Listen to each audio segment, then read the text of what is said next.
बिस्मिल्लाहिर्रहमानिर्रहीम अस्सलाम वालेकुम किसान भराओ की हाल चाल है ठीक ठाक हो। ਅੱਜ ही असी कनक की फसल ਵਿੱਚ गोब की स्प्रे करा रहे हैं जिहदे असी इजाबियान टिलट ते कुंगी ते तेले लई प्रोडक्ट ऐड कीतियां ने। अज की वीडियो बनाने का मेन मकसद है कि फार्मर नूं गाइड किया जाए कि तेला ते कुंगी विच की फर्क है। कोई फार्मर तो समझते नहीं कि तेला की है कुंगी की है, सिर्फ आके उन्होंने कह देंगे कि तेला ते कुंगी दी दवाई दे दो। लिहाजा बीमारी की तशखीस करना बहुत ज़रूरी है। तेला जिहड़ा है कीड़ा है ते कुंगी जिहड़ी है बीमारी है। अज तुहानूं मैं तेला ते कुंगी दोनों दिखाऊंगा। पहलां गल करदे आं तेले दी।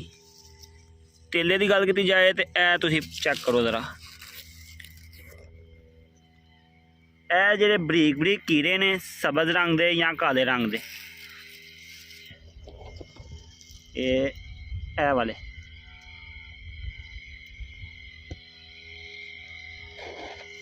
तुहानूं मैं ला के दिखाना।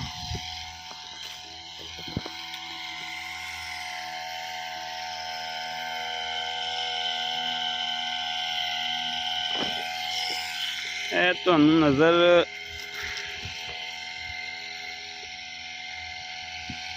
ਇਹ ਜੀ ਇਹ ਤੇਲਾ ਜੇ देखो कितना ज़्यादा लगा है।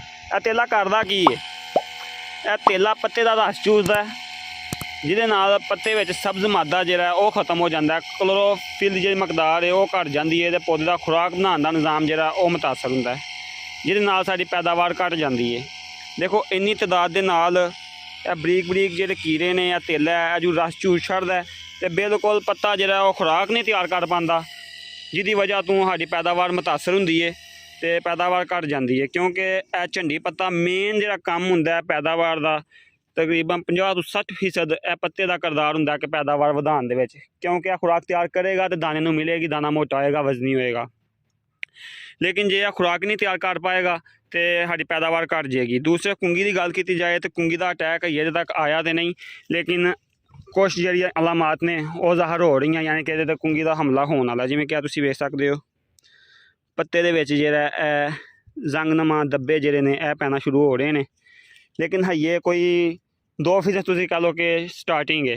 लिहाजा असीं हिफाजी स्प्रे कर रहे हैं ताकि इहदे उत्ते कुंगी दा हमला ना होए। कुंगी दे विच हुंदा की है, जो पत्ते नूं फड़ के असीं इंज करांगे तो साडे हत्थ उत्ते जंग लगेगा, बिल्कुल जंगनुमा भूरे रंग का जंग लगेगा हल्दी टाइप, तो वह कुंगी हुंदी है। कुंगी एक बीमारी है, वह कीड़ा वगैरह तो नहीं, बैक्टीरियल बीमारी है एक जी फंगस की वजह तो पैदा होंदी है। तो पत्ते के उत्ते जिहड़ा पत्ते का सब्ज़ मादा है खत्म हो जाता है, तो पत्ता बिल्कुल ट्रांसप्लांट हो जाता है, पीला हो जाता है, हल्दी उत्ते डिग्गी होंदी है जिवें।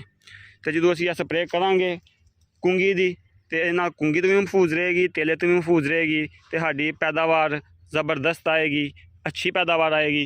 लिहाजा सब किसान भरावां नूं मैं मशवरा है कि तुसीं फल की स्प्रे लाजमी कीता करो ताकि ज़्यादा तो ज़्यादा पैदावार लै सकीए। वीडियो नूं ज़्यादा तो ज़्यादा शेयर करो ताकि दूसरे किसान भरावां दा फ़ायदा हो सके।